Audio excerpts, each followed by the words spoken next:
Ça va Jean-Sébastien? Ah oui Thierry, tout va bien. Le ciel est bleu aujourd'hui. Le ciel, de toute façon, il sera bleu aujourd'hui. De toute façon. On va faire une météo. Quel bonheur cette aventure qui n'a pas été simple. Ça n'a pas été simple hier après-midi. Hein. Les Croates ont été une équipe exceptionnelle. Hein. Il faut quand même les féliciter. Mais on va revenir sur tout ça, sur tout ce qui s'est passé. Quel bonheur, vous l'avez dit. La nuit était courte, hein, pour vous aussi, j'imagine. Hein. Mais surtout, on va féliciter ce matin cette génération exceptionnelle. On va se souvenir à moins de 26 ans de moyenne d'âge quand même. Bravo à ces 23 joueurs qu'on va revoir donc hier soir ici. Et oui, 23 joueurs donc champions du monde, 20 ans après 1998. On retrouve enfin le sommet, hein, le football français retrouve le sommet. Et évidemment, cette joie, cette liesse des joueurs français qui ont montré aussi de belles valeurs dans ce mondial, Thierry. Regardez, donc cette remise de la Coupe du Monde. Voilà, il était à peu près 19h30, 19h35 en France à ce moment-là. Et cette deuxième étoile donc sur le maillot. Bien arrosé, hein, déjà. Bien arrosé déjà, effectivement. On va revenir, si vous voulez, Thierry, maintenant sur ce match qui a été crispant, hein, vous l'avez dit quand même, c'était dur au début. Hein. Allez, on va revoir ça en 1 minute 15. Ce France-Croatie, cette finale, c'est parti avec d'abord ce premier but ici, ce premier but avec ce coup franc de Griezmann. Et c'est un but contre son camp, on ne va pas l'oublier, hein, de Mandzukic, le Croate, donc qui ouvre le score pour les Bleus. On croit qu'il y a un destin dans ce match. Hein, finalement, ils sont portés, les Bleus. Et puis, malheureusement, après ce moment de bonheur instantané, eh bien, la Croatie va revenir dans ce match avec cette frappe superbe de Perisic. Loris, il ne peut rien faire. Ça fait un partout à ce moment-là. On imagine la tension du côté français. Ils ont du mal à se lâcher, les Français, dans cette première mi-temps. Et puis, il y a cette main de Perisic et donc ce pénalty grâce à l'aide de la vidéo, ce pénalty de Griezmann. Et on tourne en tête à la mi-temps, 2-1. L'espoir renaît côté français. Après, bravo à Paul Pogba, ici. Voilà, ça fait 3-1. Là, on se dit qu'on n'est plus très loin, franchement.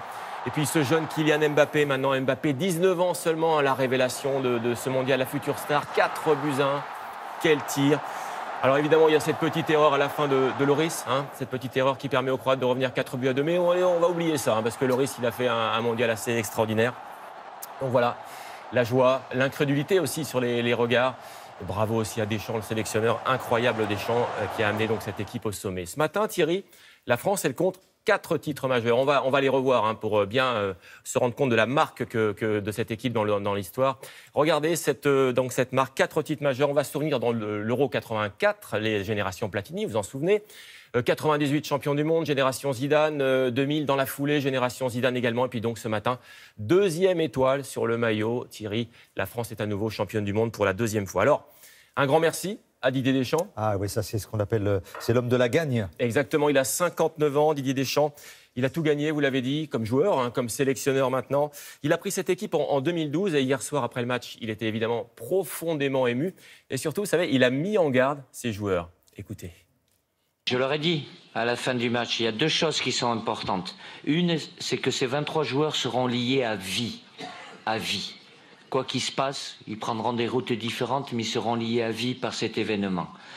Et puis, je leur ai dit aussi qu'à partir de ce soir, et j'étais désolé pour eux, mais qu'ils ne seraient plus les mêmes, parce qu'ils sont champions du monde. Et être champion du monde, ça ne changera pas leur vie, mais professionnellement, il n'y a rien qui est au-dessus. Ils ont beau gagner des titres, des Champions League, j'enlève rien, bien sûr, à tous ces titres-là, mais champion du monde, quand on est footballeur professionnel, il n'y a rien qui est au-dessus. Beau, hein. Ah oui, c'est magnifique. Non, ce qui est génial, c'est qu'il a réussi à les conduire jusque-là, malgré parfois certaines critiques et tout. C'est vrai. C'est pas toujours simple d'être Deschamps, sélectionneur. il ne lâche rien. C'est l'homme de la gagne, c'est l'homme en or, tout simplement. Là aussi, regardez ce qu'on vous a préparé, ce palmarès de Didier Deschamps, parce que c'est l'homme des premières, Didier Deschamps. C'est le premier capitaine à avoir soulevé une Coupe d'Europe des clubs champions avec l'Olympique de Marseille, 1993, vous en souvenez, Thierry. C'est le premier capitaine à avoir soulevé une Coupe du Monde en 1998 avec les Bleus. Et c'est le capitaine qui, dans la foulée, a soulevé également l'Euro 2000. Alors voilà, merci à Didier Deschamps ce matin. Et on va essayer maintenant de revoir quand même en quelques images ce parcours des Bleus, parce que vous l'avez dit, tout n'a pas été simple. Alors on va se rappeler quand même, regardez cette première image, donc on va revoir ce parcours en photo. Voilà, on est quand même le 22 mai à Clairefontaine. Tout démarre là, c'était il y a 54 jours, les 23 joueurs sélectionnés. Alors le mondial débute, là c'est l'Australie, ce but de Griezmann qui lance l'équipe de France. Première victoire, c'est un peu le soulagement à ce moment-là. On est lancé, mais il y a ce France-Danemark. Là c'est le doute, c'est pas terrible ce qui s'est passé, 0-0, les critiques. Le doute s'installe dans cette équipe. Et puis dans la foulée, heureusement, on s'en souvient aussi, le show. Ce France-Argentine, 4-3, ce but d'Adrien Pavard, ce boulet de canon. Révélation Pavard, autre révélation Kylian Mbappé, 19 ans seulement, qui éclate aux yeux du monde entier. Son talent éclate. La France gagne de 4-3. Elle est en quart de finale. Là, ça se crispe un petit peu. L'Uruguay, non, c'est Loris. Là, regardez, Loris qui est aussi dans ce mondial. Incroyable, des parades superbes qui maintiennent la France dans ce mondial. Et là, l'Uruguay, donc en quart. Il faut la tête, vous allez le voir, de Raphaël Varane pour envoyer les Bleus en demi-finale. Un défenseur qui marque, c'est bon signe. Et puis un autre défenseur qui marque en demi contre la Belgique, Samuel Umtiti. Ça y est, la France est en finale pour la 3e fois de son histoire. Et ce matin, donc, Thierry, on a enfin une 2e étoile sur le maillot. 20 ans après, et ça nous remplit de bonheur. Voilà, et si vous voulez regarder, moi... C'est plein d'étoiles. Voilà, je me suis dit que j'allais venir avec plein d'étoiles sur ma chemise, voilà, histoire de saluer le titre de champion du monde des Français.